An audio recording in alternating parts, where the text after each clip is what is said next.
आज शरद पूर्णिमा का चंद्रमा जैसे उदित हुआ आकाश में, भगवान ने टेर बजा करके वंशी में सब कृष्ण प्रेम में उन्मुक्त गोपियों को बुलाया, और सब गोपियां जिस कार्य में हैं यथावत वहीं उस कार्य को छोड़ करके भागी ठाकुर जी से मिलने के लिए।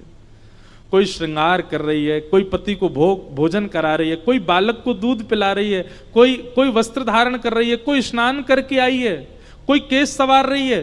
तो मतलब अगर केस संवार रही है और कानों में ध्वनि वंशी की आ रही है तो ये नहीं सोच रही है कि मैं केस व्यवस्थित करके फिर जाऊं। जितने केस व्यवस्थित हो गए उतने केस व्यवस्थित हैं, बाकी के अव्यवस्थित केसों में ही भाग रही है ठाकुर जी के प्रति। एक आंख में काजल लगाया, दूसरी में लगाया ही नहीं है, ठाकुर जी की वंशी धनी आ गई, इतने में भाग रही है ठाकुर जी के प्रति। कोई अपने बालक को भोजन करा रही है, लेकिन बीच अवस्था में ठाकुर जी पुकार रहे हैं तो वो आधी अवस्था में ही बालक को दूध पिवा करके भाग रही है। मुरली सुनत भई मती अति बौरी, मुरली सुनत भई मती अति बौरी। ब्रज भाषा के शब्द, बौरी मतलब अपने अपने कंट्रोल में नहीं है गोपियों की मति। ग्रह ग्रह ते कारज तज अपने, ग्रह ग्रह ते कारज तज अपने, निकस चली मगदारी,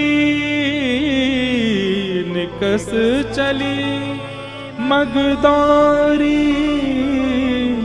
मुरली सुनत भई अति बौरी, मुरली सुनत भई अति बौरी। नयन सिंदूर मंग अंजत है, नयन सिंदूर श्रवण बिजोरा साजे, श्रवण बिजोरा साजे, शीश तरोना माल गुही कच्छम, शीश मरोना माल गुही, झुमक नाक विराजे, झुमक नाक। गोपियों की स्थिति बताई है। कोई एक कान में कुंडल पहन करके दौड़ी है, किसी ने केवल एक आंख में काजल लगाया है, कोई सिंदूर सिर पर लगाने की जगह अन्यत्र कहीं लगा करके दौड़ पड़ी है। ऐसी अव्यवस्थित होकर के गोपियां सब वंशी धुन सुनकर के दौड़ रही हैं। इसका अभिप्राय क्या है? ठाकुर जी जा दिन चित्त में आ गए ना, उस दिन संभलना भूल जाओगे आप। जब तक संभलना आ गया, जब तक संभलने की स्थिति में हो, जब तक सजने की स्थिति में हो, संवरने की स्थिति में हो, समझो अभी संसार के ही हो, ठाकुर जी जादना चित्त में आ गए, सब भूल जाओगे।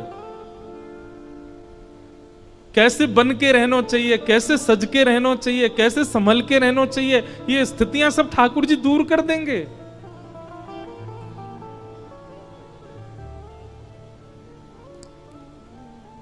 वो पद जिस पर आप इतने आनंदित हो रहे हैं, वो पद की गहराई सुनिए ना।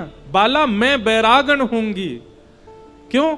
जिन भेषा मारो सांवरो रीजे, मैं सो ही भेष धरूंगी। बाला मैं बैरागण होंगी। ठाकुर जी जीवन में आते हैं तो आप अपने तन को प्रायोरिटी नहीं देते कि मुझे ऐसे पहन करके रहना है।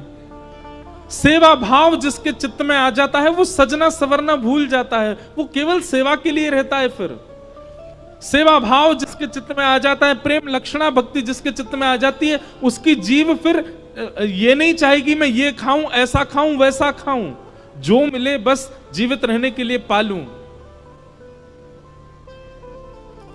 एक प्रकार से वो अव्यवस्था में व्यवस्थित रहना सीख जाता है जिसके चित्त में ठाकुर जी आ जाते हैं।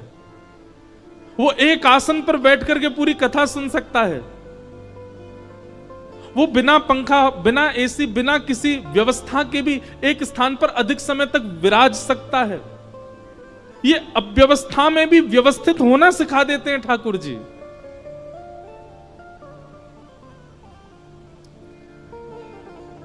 गोपियां सब दौड़ी और अव्यवस्थित स्थिति में जा रही हैं। ठाकुर जी जैसे ही नेत्र खोल करके देखते हैं तो सब गोपियां सामने खड़ी हैं। भगवान ने सब गोपियों के आने का कारण पूछा। तत्पश्चात भगवान ने 10 श्लोकों में बार बार गोपियों से कहा अपने घर वापस चली जाओ, पर गोपियां नहीं गईं। भगवान जब शांत हो गए तब गोपियों ने प्रत्युत्तर दिया कि नाथ, आप ही तो कहते हो सब छोड़ करके मेरी शरण में आ जाओ, और हम जब सब छोड़ करके आ गए तो हमसे कह रहे हो वापस चली जाओ। हमें व्यभिचारिणी मत समझिएगा नाथ। हमारा प्रेम ऐसा नहीं है कि हम आपको बाध्य करें कि हमसे मिलो, हमसे बात करो, हमें दिखो या हमें देखो। हमारा प्रेम ऐसा नहीं है। तत्सुखे सुखित्वम। एक बार हमें यह आश्वासन कर दो कि हमारा प्रेम स्वीकार कर लिया, उसके बाद भले ही हमें जीवन भर के लिए छोड़ के चले जाओ, हम जीवन में कभी आपके सामने नहीं आएंगे। हमारा प्रेम तो विश्वास पर टिकता है, मिलन पर नहीं, दर्शन पर नहीं। लेकिन हमारा प्रेम आपने स्वीकार कर लिया, यह वचन दे जाओ हमको, बस उसके बाद फिर मुड़ के कभी हमारी ओर मत देखना, हम जीवित रहेंगे फिर भी। गोपियों का प्रेम सामान्य नहीं है बंधु।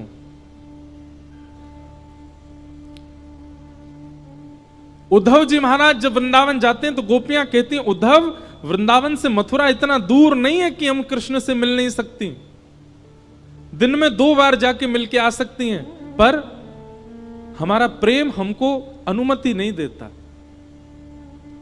हमारा प्रेम ऐसा नहीं है कि हम जबरदस्ती जाएं और जाकर के नित्य उसका दर्शन करें। बिना दर्शन के भी कृष्ण मन, कृष्ण धन, कृष्ण ही हमारो मन, रोम रोम में कृष्ण विराजमान है। उद्धव, हमारा प्रेम ऐसा नहीं कि हम उनसे मिलें या उनको यहां खींच के लाएं या बार बार अपने एहसान बताएं, हमने उनके लिए ऐसा किया और तुम हमें छोड़ के चले गए। हमारा प्रेम ऐसा नहीं है उद्धव। हमारा प्रेम तो विश्वास पर टिका है। जीवन भर कृष्ण लौट करके नहीं आए तो भी हम उनसे ही रहेंगे, उनसे प्रेम करेंगे, उन्हीं की रहेंगी। नारद भक्ति सूत्र में नारद जी कहते हैं, प्रेम कैसा? बोले ब्रज की गोपियों जैसा, यथा ब्रज गोपिका नाम।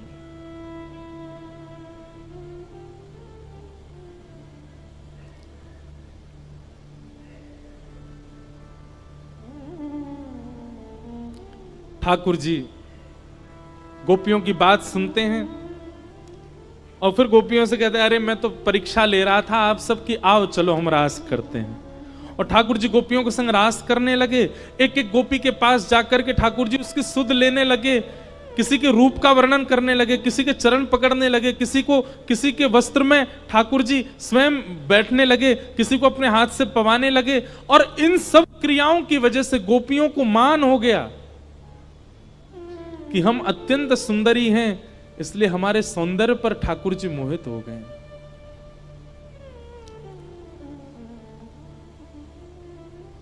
बंधुओं, एक बात मेरी बहुत ध्यान से सुनिएगा।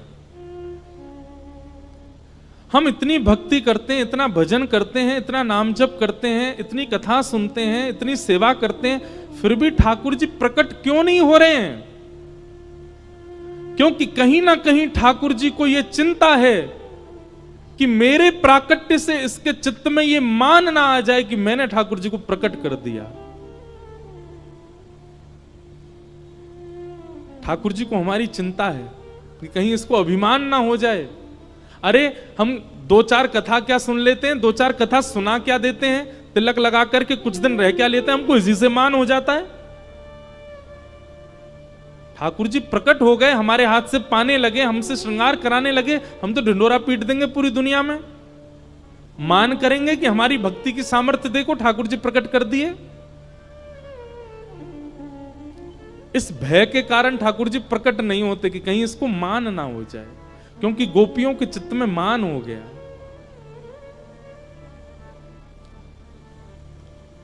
और जैसे ही मान हुआ, ठाकुर जी सर्वांगीण गोपियों के मध्य से अंतर ध्यान हो गए।